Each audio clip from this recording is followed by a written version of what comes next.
क्या कुछ मुद्दाएं हैं जो मैंने विपक्ष रख सदन रही है? की शुरुआत हुई है, बजट सत्र के पहला दिन था, राज्यपाल जी का अभिभाषण हुआ, शोक हुआ और समाप्त हो गया सदन की कार्रवाई। राज्यपाल जी के अभिभाषण की प्रतियां रखी गई सदन के पटल पर। पूरे तौर पर नीतीश कुमार जी की हालत बद से बदतर हो चुकी है, अप्रासंगिक हो गए हैं, अंतिम विस्तार है। नीतीश कुमार जी की आभा मिट्टी में मिला दी भारतीय जनता पार्टी ने।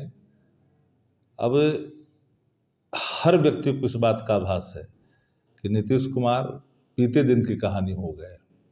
बड़ी भाई की भूमिका में भाजपा आ गई है, 21 मंत्री लेकर के है उनके, तो अब उनको तो नीतीश कुमार जी को उनके जाति का ही मंत्री अब रहने नहीं देना चाहता है लोग, वह भी वोट खिसकाने की कोशिश की गई है।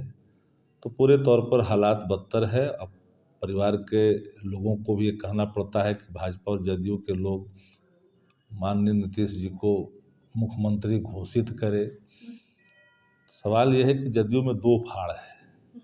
एक धड़ा जो नीतीश जी को घेरे में लेकर के रखा है, पकड़वा मुख्यमंत्री बनाकर रखा है, वो लोग भाजपा की बैटिंग कर रहा है। तो साफ है 2025 में नीतीश कुमार अब कोई मतलब नहीं रह गया। अभी क्या लग रहा है, मजबूती बिल्कुल बीजेपी को मिल चुकी है क्या? भारतीय जनता पार्टी में भी कसरत कर लेगा, बिहार में कोई जगह मिलने वाला नहीं। निशांत कुमार राजनीतिक में आने वाले हैं, निशांत जी को लेकर चर्चा है। देखिए, निशांत कुमार राजनीति में आते तो उनका फैसला होगा, उनके दल का फैसला होगा। जनता दल ये शरद जी की पार्टी है, नीतीश कुमार की पार्टी तो समता पार्टी थी। शरद जी की पार्टी पर कब्जा कर लिया नीतीश कुमार जी ने, बाहर का रास्ता दिखा दिया। जौहर साहब का समता पार्टी था, उनको भी बाहर का रास्ता दिखाया।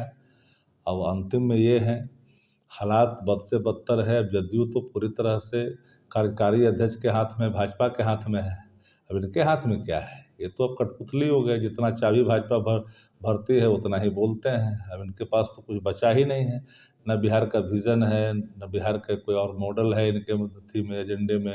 ये तो थके हुए हैं। तो आपको लगता है कि ये भाजपा के समक्ष जाकर समर्पण कर दिए खुद को? समर्पित हो गए, करना नहीं है। अब जदयू समाप्त हो चुकी है, जदयू अब कोई विषय नहीं रह गया है। अच्छा, तेजस्वी जी ने कहा अगर निशांत जी आ जाते हैं तो जदयू समाप्त नहीं होगी, लेकिन अगर नहीं आते तो भाजपा समाप्त कर देगी। तो हम दोनों स्थिति है। उनका बेटा आएगा तो स्वाभाविक तौर पर है संभालने की कोशिश करेगा, बेटा नहीं आएगा तो भाजपा ले जाएगा। लेकिन आप लोग एक दावा कर रहे हैं कि 2025 का ये नीतीश कुमार का अंतिम नहीं, आखिरी ये मंत्रिमंडल विस्तार है। अब नीतीश कुमार जी अब कैद बंद रूम में चले जाएंगे, अब इनका कोई मतलब नहीं रह गया है। अब विजन ही नहीं है, क्या बोलते हैं क्या करते हैं उनका कोई पता ही नहीं है।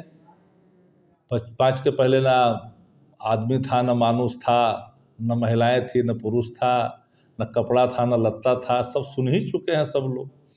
नीतीश जी कोई विषय नहीं रह गया।